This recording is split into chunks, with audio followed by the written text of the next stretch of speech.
네. 제 시간이 좀 빨리 돌아왔습니다. 4주 만에 돌아왔는데요. 이번 주는 좀 RTS, 저희 리더십 트레이닝이라고, 리더 트레이닝 이 주간이라서 지금 김종국 전사님은 또 덕평에 가 있으시고, 또 나머지 전사님은 또 수업 들으시고, 저도 이 메시지 끝나면 또 바로 수업 들으러 가야 됩니다. 그래서 빨리 끝내겠습니다. 오늘 말씀의 제목은 하나님의 권능이 임하는 나입니다. 하나님의 권능이 언제 나타날까요? 먼저 저는 교육자입니다. 먼저 세상적으로 봤을 때는 교육자가 직업일 수도 있겠죠. 저는 교육자인데 어제 모든 것을 포기하고 싶었습니다. 하나님께서는 저에게 감당할 시험만 주신다고 말씀하셨는데 그거 다 내려놓고 나도 비둘기처럼 날아가고 싶다. 진짜 이 동네를 떠나서 나도 어디 다른 데 가고 싶다. 모든 문제가 나에게 찾아오는데도 모든 문제가 나한테 찾아오니까 포기하고 싶더라고요. 그러니까 저도 모르게 하루 종일 우울한 겁니다. 수요일을 메시지 해야 되는데 또 이젠 수업도 해야 되고 수업도 들어야 되고 숙제도 해야 되고 할 건 허벌나게 많은데 왜 이렇게 나에게 시련을 주십니까 하나님 하면서 계속 하면서 또 어떻게 되냐, 좌절하게 되더라고요. 저도 모르게. 그래서 어제 하루 종일 은비랑 저랑 계속 같이 있었는데 계속 옆에서 제가 불신앙하는 겁니다. 아휴, 내가 살아서 뭐하냐 이러면서 아휴, 너무 힘들다. 언제 끝날까 이게. 일주일 동안 하루도 못 쉬는 난데 언제 쉴까 나는. 좀 하루라도 좀 제대로 쉬고 싶다. 이런 생각이 빠지더라고요. 그렇게 되면 어떻게 되냐. 저도 모르게 무기력해지더라고요. 계속 수월로 쭉쭉 끝이 없어요. 제가 봤을 때는 수월이 끝이 없는 것 같아요. 계속 빠지더라고요. 그런데 시편 55편 1절에서 23절 말씀을 다시 한번 봤습니다. 하나님이여 내 기도에 귀를 기울이시고 내가 간구할 때 응답하소서, 숨지 마소서 라는 이 말씀 가지고 기도한 겁니다. 저는 지금 비둘기처럼 떠나고 싶고 포기하고 싶고 좌절하고 싶고 우울하고 싶고 무기력에 빠져있던 난데 하나님 내 기도를 들어주시옵소서. 여호와께 부르짖으니 나를 구원해 주세요 라면서 이렇게 고백했던 겁니다. 그러니 어떻게 되냐, 마태복음 28장 18절에서 20절 땅에 있는 모든 권세를, 하늘과 땅에 있는 모든 권세를 너에게 주었으니 세상 끝날까지 너희와 항상 함께 하시리라. 그 하나님이 나와 함께 하신다 라는 말씀을 가지고 그렇게 살았습니다. 그 하나님은 나를 구원해 주셨고 그 구원이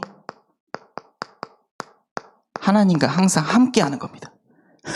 메시지를 다리 들었는데 구원이 뭐냐? 10원 빼기 1원이 구원이랍니다. 목사님께서 저 그거 듣고 빵 터졌거든요. 요즘 아재 개그가 재밌나 봐요. 그 인간은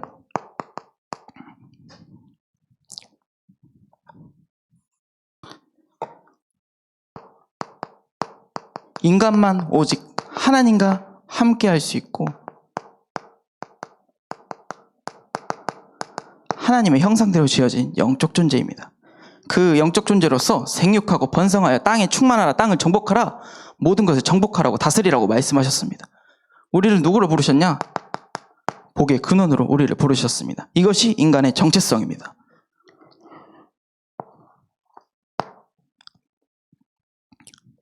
그래서 어떻게 되냐? 근데 인간은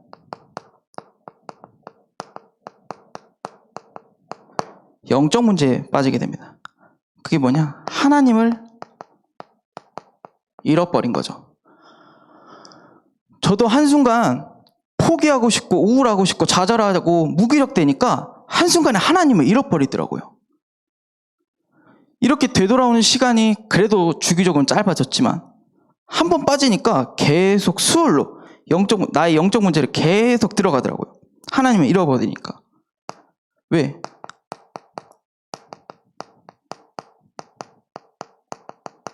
나의 원래 주인은 원래 사단이었으니까.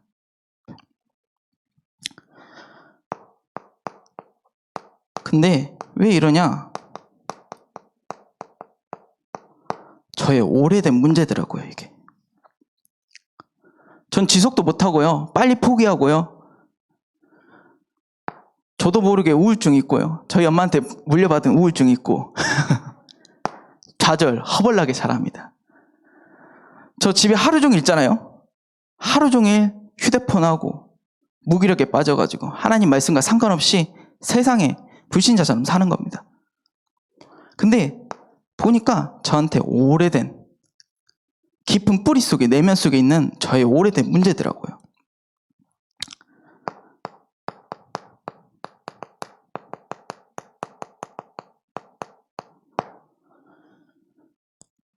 근데 이 문제를 해결하시기 위해서 오직 하나님만이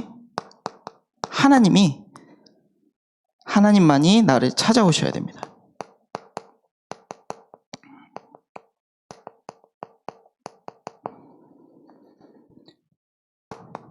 이 오래된 문제를 여자의 후손이신 예수 그리스도께서 빠샤 하면서 박살내셨습니다. 저의 오래된 문제를요. 영적 문제를요. 그래서 너를 위한 방주를 만들어라. 그리스도 어린 양의 보혈의 피로 말미암아 너의 모든 저주, 재앙 다 무너질 것이다. 그래서 하나님이 나와 함께 하신다. 이 말씀 붙잡으니까 되더라고요. 원래 인간의 형상대로 지어진 영적 존재여서 하나님과 함께 해야 될 이 축복을 가지고 살아야 될 난데 이 영적 문제에 나의 이 빠지니까 오래된 문제의 각인 속에 잡혔던 난데 하나님께서 나를 찾아오셔서 하나님께서 나에게 인도하셔서 창세기 3장 여자의 후손으로 예수 다 끝내시고 너희를 위한 방주를 만들고 어린 양의 피로 말미암아 너희 저주 재앙 다 끝내고 하나님과 나와 함께 하신다. 이 말씀이 전부한테 나한테 적용이 되더라고요.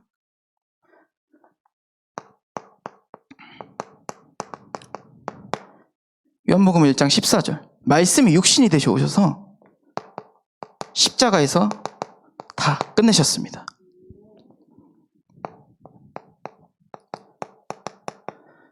요한복음 1장 11절 영접하는 자 곧 그 이름을 믿는 자들에게는 하나님의 자녀가 되는 권세를 주셨으니 여호와께 부르짖는 겁니다. 여호와여 나를 구원해 주시옵소서.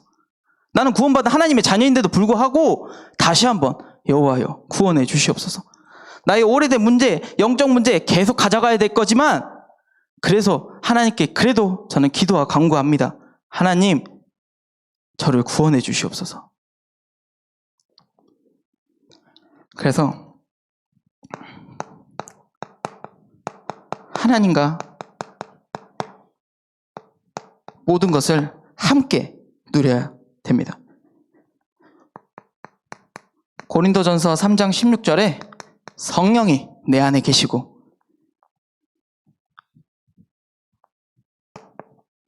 요한복음 14장 27절에 너희에게 평안을 주노니 마음에 근심하지도 말고 두려워하지도 말라. 하나님이 내 안에 계시니까 성령이 내 안에 계시니까 이런 문제에 잡힐 필요가 없는 거죠. 어제 이 문제를 반나절 동안 잡았나요? 이 문제를 반나절 동안 제가 잡고 있었거든요. 근데 하나님께서 말씀하시더라고요. 너에게 평안을 주노니 마음에 근심하지도 말고 두려워하지도 말라. 그래서인지 요한복음 15장 7절에 무엇이든지 구하라. 그리하면 이루시리라. 맞나요? 하나님과 함께 누리길 계속 기도하고 간구하는 겁니다.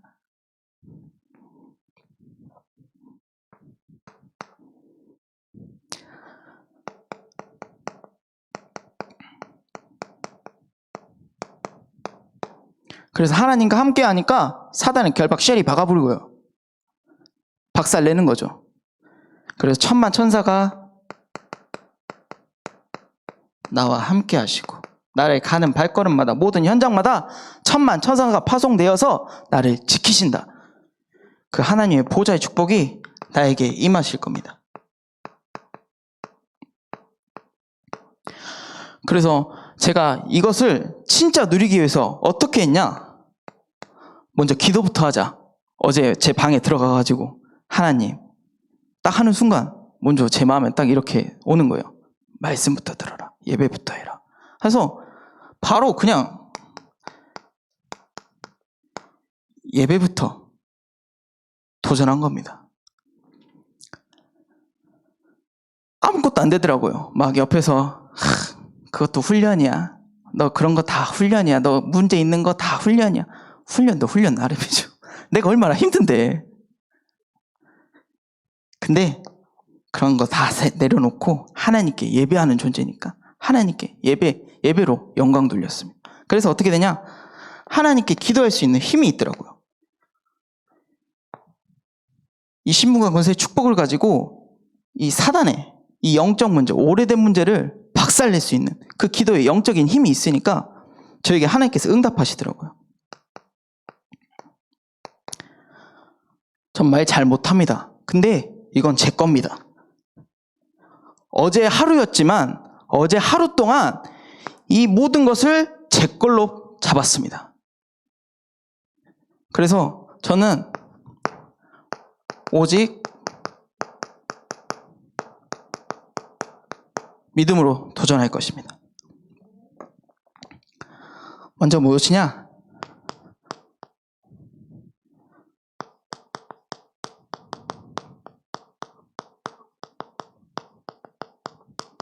먼저 눈이 열려야 되는 거죠. 어떤 눈이냐?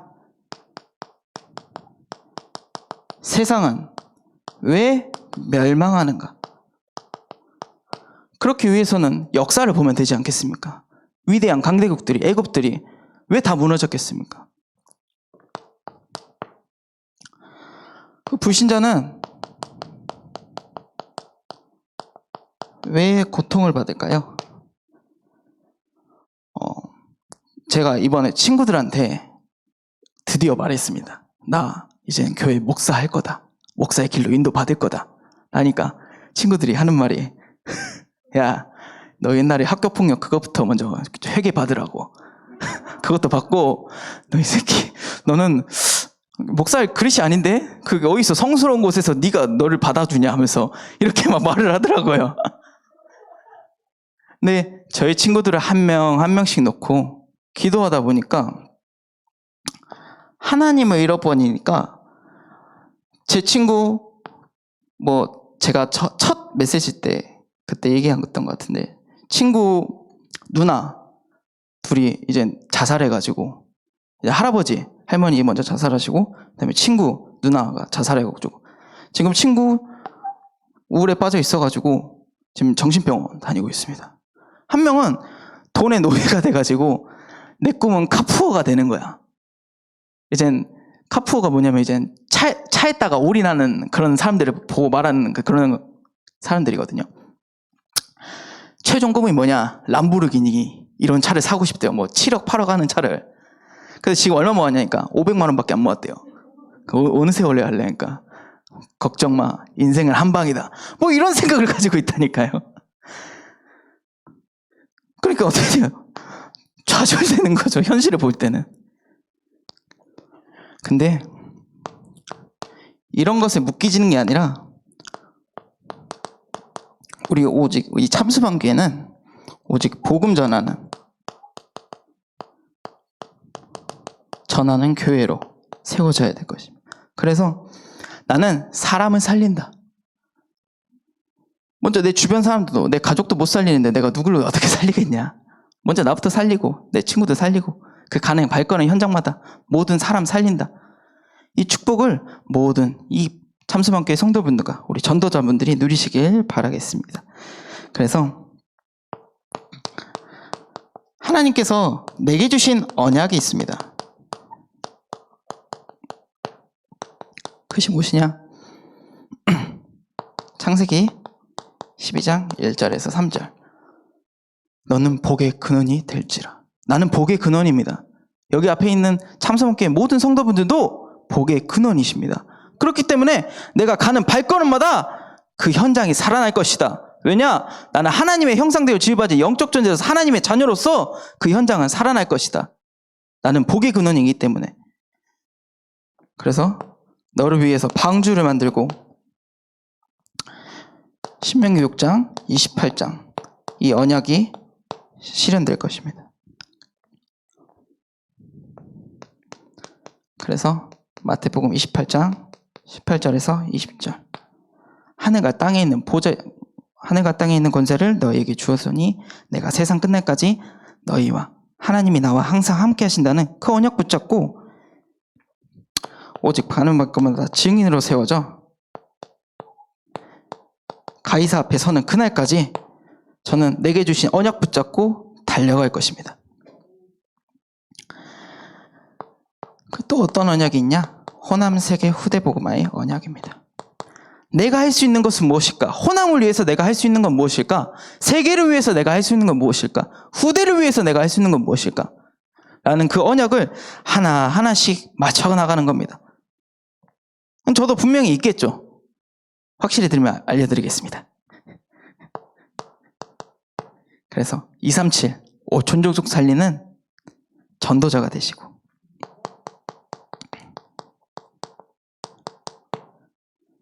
차세대 지도자로서 저도 앞에 있는 저도 차세대입니다. 이양희 목사님 제자지 않습니까? 이양희 목사님 그 뒤에를 이어 그 복음을 원색 복음을 계속 누리고 그 이 복음을 지켜나가는 게 차세대 전도운동의 주자 아니겠습니까? 그래서 이 차세대 전도운동으로서 전도자로서 8번째 렘넌트 키우는 전도자가 되게 하옵소서라고 내게 언약을 붙잡았습니다. 그래서 어떻게 누리는가? 먼저 영순입니다. 교회죠. 하나님이 나의 배경이시고 교회하니까 제가 재밌는 얘기 한 개 해드릴게요. 제가 이제 고등학교 때 저 신기동에 저희 교회 있었잖아요. 그때 이제 저희 아버지랑 저랑 싸우고 제가 집을 나가버렸습니다. 근데 싸우고 나니까 갈 데가 없는 거예요. 친구도 없고 그냥 그 저녁에 어디 갈 데도 없고 손은 벽에 쳐가지고 손은 피가 나는데 갈 데도 없고 돈도 없고 근데 생각나는 게 교회밖에 없는 겁니다. 그럼 교회 가서 뭐 했냐? 가서 펑펑 울었습니다. 하나님, 나 그냥 그만 살래요.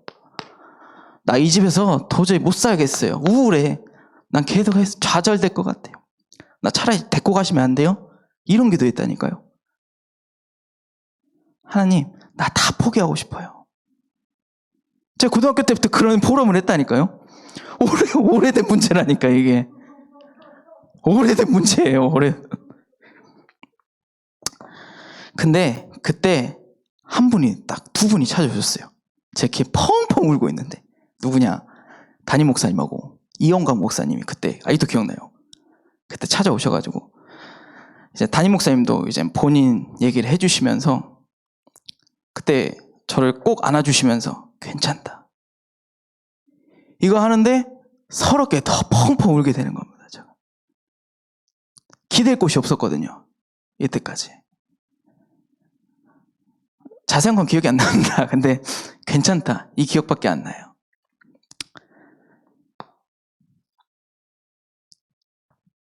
그래서 1순위는 기도입니다. 모든 시작과 끝은 기도다. 이게 저한테 이제 각인됐습니다. 그래가지고 올바른 기도를 해야 됩니다. 저같이 막 보내달라. 뭐 다른 거 빨리 데리고 갈라. 이런 기도 말고 진짜 내게 주신 언약 가지고 하나님 말씀 붙잡고 하나님의 권능 임하는 나니까 이 말씀 붙잡고 기도하는 이제 전도자로 하나님께서 다시 갱신하게 만드신 거죠. 그래서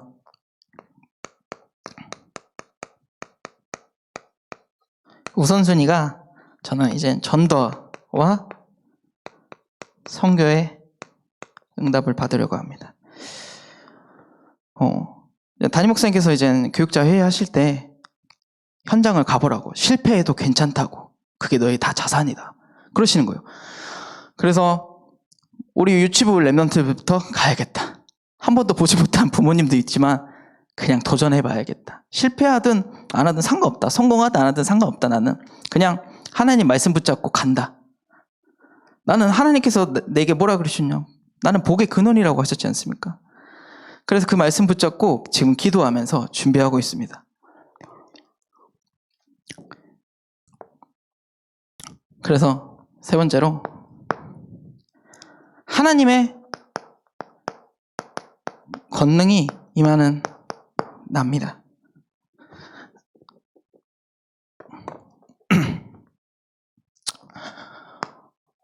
먼저 우리가 세 가지 싸움을 시작해야 됩니다.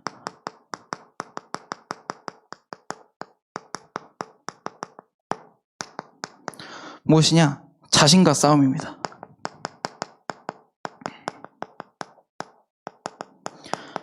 요한복음 8장 32절에 제가 못 외워가지고 보겠습니다.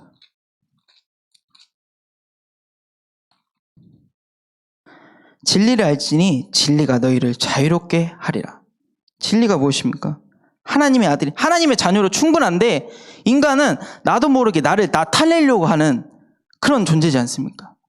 내가 더 뛰어나야 돼, 내가 잘나야 돼, 이런 존재가 아닌 진짜 하나님의 자녀로 만족하는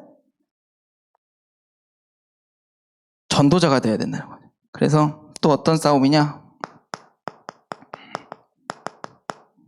사단과의 싸움입니다.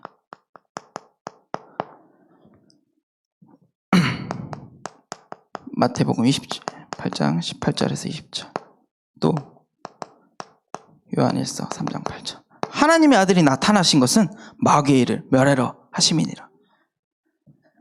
그 사단과 계속 그 하나님과 함께 사단을 결박하고 천만 천사가 나에게 동원되고 보좌의 축복으로, 신부가 권세의 축복을 누리는 거죠. 그래서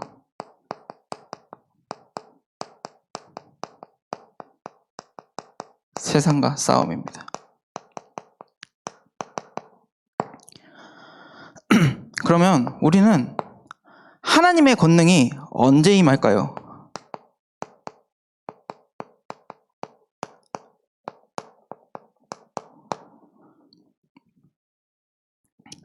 하나님의 권능은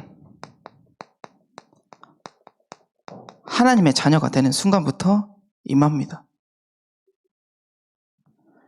여호와께 뷰를 짓는 순간 여호와께서 나를 구원하시기 때문에, 나는 주를 의지하는 전도자이기 때문에 하나님께서 매일매일 어느 순간이든 권능을 임해 주십니다. 또 어떨 때 임하시냐?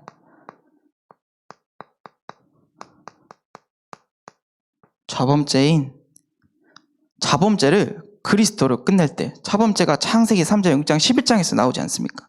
그 문제를 여자의 우선신 예수 그리스도로 빠샤 하면서 박살내버리는 거죠. 그때 하나님의 권능이 임하는 거죠. 또 문제 속에서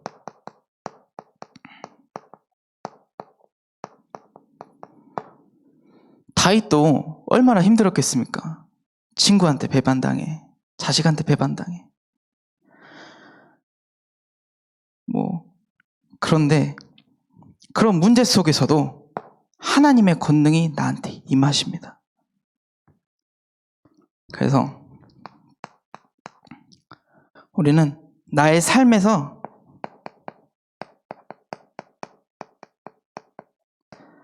하나님의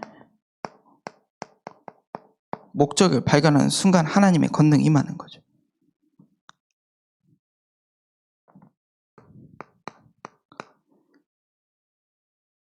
그리고 기도할 때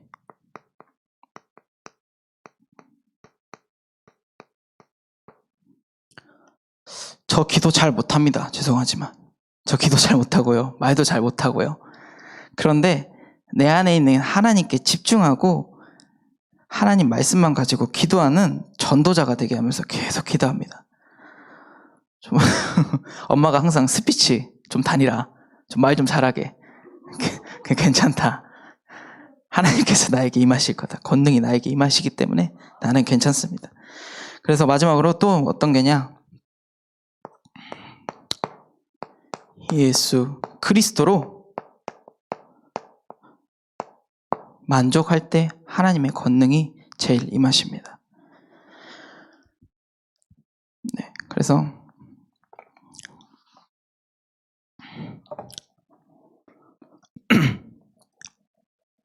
결론인데요.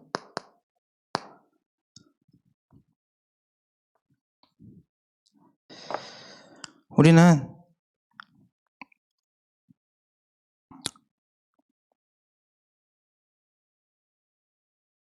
정말 감사한 것 같습니다.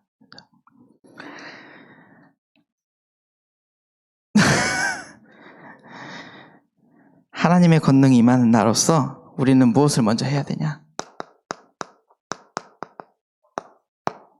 예배가 먼저를, 예배부터 시작하시기 바랍니다.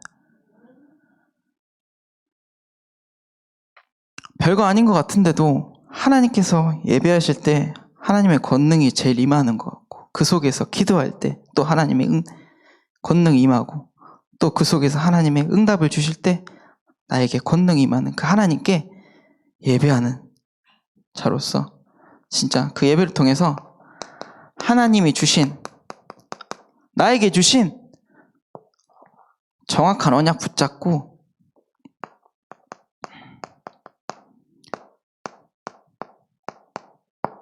기도하시는 전도자가 되시길 바라겠습니다.